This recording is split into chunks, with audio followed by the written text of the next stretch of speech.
kelompok 3. Saya Aini Safitriani. Saya Dara Aisyah Hasana. Saya Haristia Maulidia. Saya Nurgita Ardiati. Akan membahas materi mengenai piutang dagang. Di sini saya akan membahas materi mengenai pengertian piutang dagang.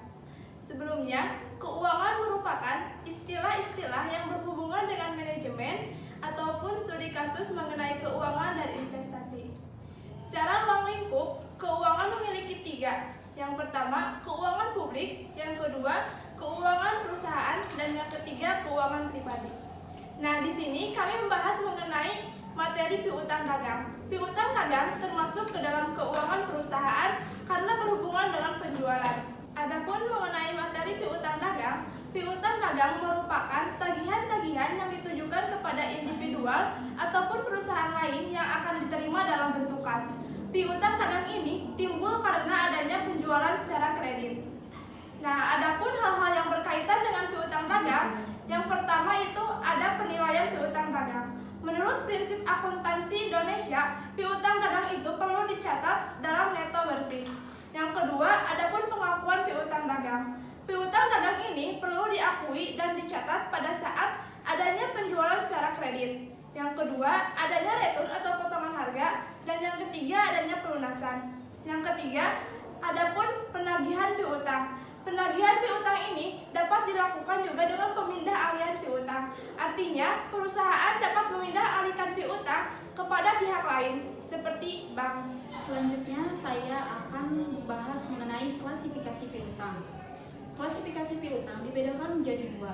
Yang pertama yaitu piutang usaha atau piutang dagang.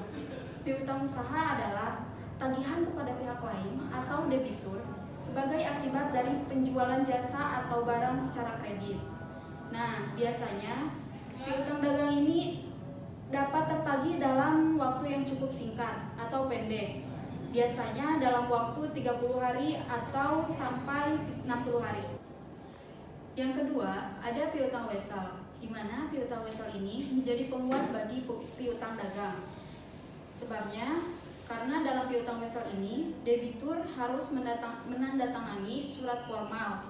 Surat tersebut biasanya disebut dengan surat promes atau surat pengakuan hutang.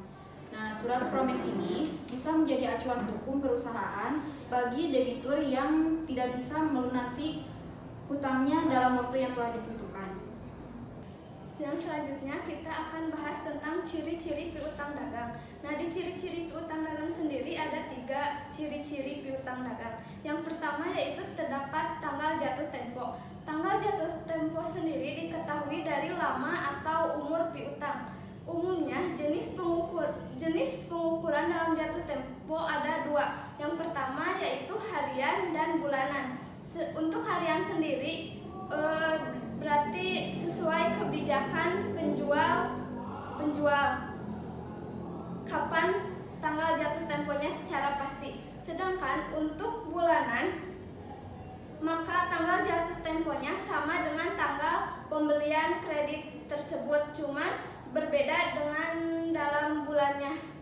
Nah, yang kedua, adanya bunga yang berlaku. Bunga berlaku dikarenakan adanya melakukan transaksi penjual dan pembeli dengan secara kredit, sehingga hal ini menimbulkan adanya bunga. Dan yang terakhir adanya nilai jatuh tempo. Nilai jatuh tempo sendiri istilahnya yaitu nilai penjumlahan nilai transaksi yang utama lalu ditambahkan dengan nilai bunga, sehingga nanti untuk dibayarkan pada saat tanggal jatuh tempo. Yang selanjutnya ada metode pencatatan piutang dagang. Ada 2 metode pencatatan piutang dagang. Yang pertama yaitu debitkan piutang dagang ketika mengirimkan faktur kepada pelanggan. Yang kedua, kreditkan piutang dagang ketika menerima pembayaran dari pelanggan. Selain metode pencatatan piutang dagang, ada juga masalah yang sering muncul pada piutang dagang. Nah, masalah yang sering muncul itu yaitu piutang dagang yang tidak terbayar.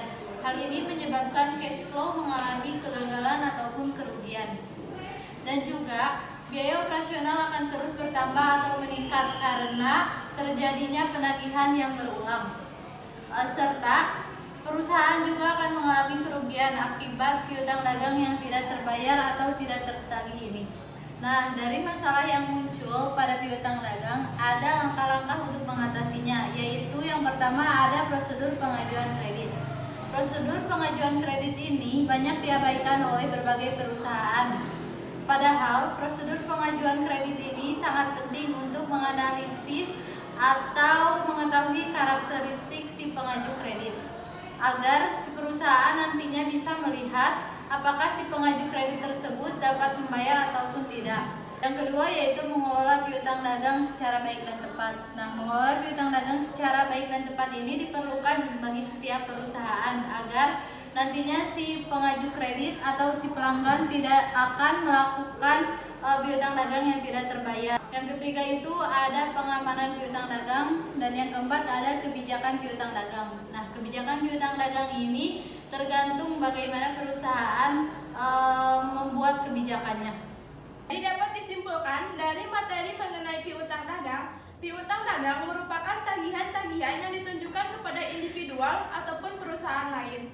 Nah, adapun tujuan dari piutang dagang ini untuk meningkatkan penjualan perusahaan. Piutang dagang ini timbul karena adanya penjualan secara kredit. Adapun hubungan piutang dagang dengan keuangan, seperti yang tadi telah dijelaskan, keuangan memiliki 3 ruang lingkup. Yang pertama itu keuangan publik, keuangan perusahaan, serta keuangan pribadi. Nah, untuk piutang dagang ini termasuk ke dalam keuangan perusahaan karena berkaitan dengan penjualan seperti meningkatkan laba pendapatan. Sekian pembahasan materi mengenai piutang dagang dari kelompok kami, semoga dapat dipahami. Wassalamualaikum